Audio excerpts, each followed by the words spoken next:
हर हर महादेव। शिव तांडव स्तोत्र।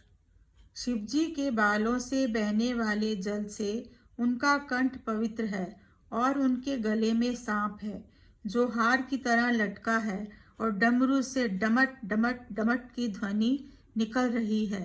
भगवान शिव शुभ तांडव नृत्य कर रहे हैं। वे हम सबको संपन्नता प्रदान करें। मेरी शिव में गहरी रुचि है।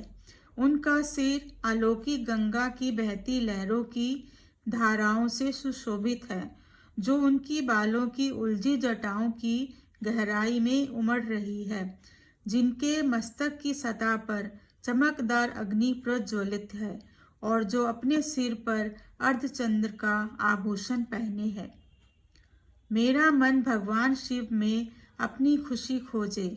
अद्भुत ब्रह्मांड के सारे प्राणी जिनके मन में मौजूद हैं, जिनकी अर्धांगिनी पर्वतराज की पुत्री पार्वती है, जो अपनी करुणा दृष्टि से असाधारण आपदा को नियंत्रित करते हैं, जो सर्वत्र व्याप्त हैं और जो दिव्य लोकों को अपनी पोशाक की तरह धारण करते हैं।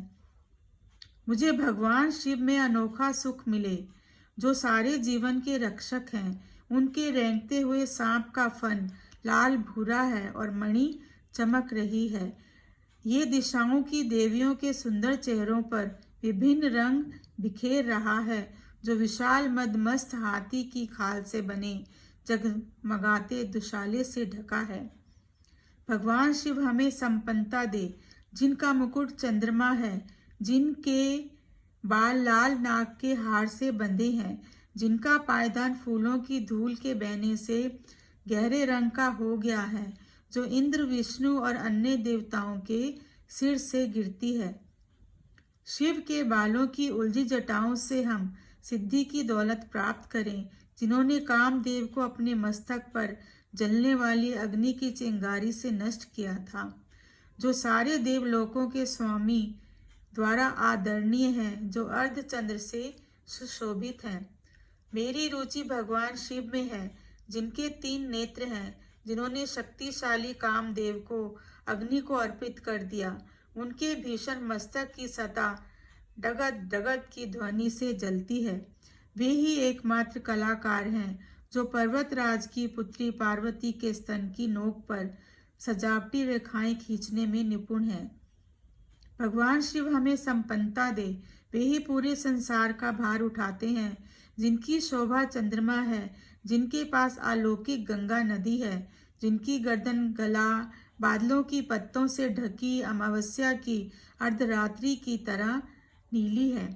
मैं भगवान शिव की प्रार्थना करता हूँ, जिनका कंठ मदिरों की चमक से बंधा है, पूरे खिले नीले कमल के फूलों की गरिमा से लटकता हुआ, जो ब्रह्मांड की कालिमा सा दिखता है, जो कामदेव को मारने वाले हैं, जिन्होंने त्रिपुरा का अंत किया, जिन्होंने सांसारिक जीवन के बंधनों को नष्ट किया, जिन्होंने बलि का अंत किया, जिन्होंने अंधक दैत्य का विनाश किया, जो हाथियों को मारने वाले हैं और जिन्होंने मृत्यु के देवता जम को पराजित किया।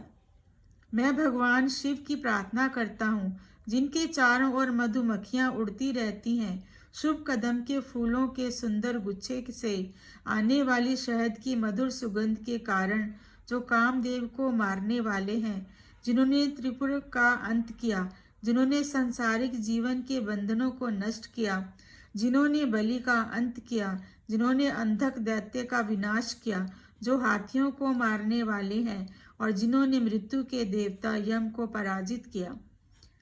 शिव, जिनका तांडव नृत्य नगाड़े की डिमिड डिमिड तेज आवाज श्रृंखला के साथ लय में है, जिनके महान मस्तिष्क पर अग्नि है, जो अग्नि फैल रही है, नाग की सांस के कारण गरिमा में आकाश में गोल गोल घूमती हुई।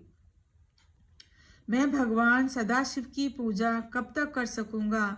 शाश्वत शुभ देवता, जो रखते हैं सम्राटों और लोगों के प्रति संभाव दृष्टि, घास के तिनके और कमल के प्रति, मित्रों और शत्रुओं के प्रति, सर्वाधिक मूल्यवान रत्न और धूल के ढेर के प्रति, सांप और हार के प्रति और विश्व में विभिन्न रूपों के प्रति।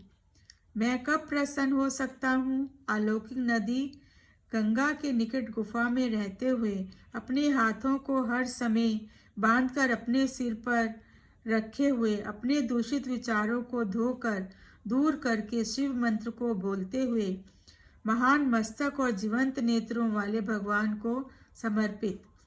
इस स्तोत्र को जो भी पढ़ता है, याद करता है, सुनता है और सुनाता है, वह सदैव के लिए पवित्र हो जाता है और महान गुरु शिव की भक्ति पाता है। इस भक्ति के लिए कोई दूसरा मार्ग या उपाय नहीं है, बस शिव का विचार है जो भ्रम को दूर कर देता है। हर हर महादेव। प्रिय भक्तजनों, मुझे प्रोत्साहित करने के लिए मेरे चैनल को सब्सक्राइब करें। धन्यवाद।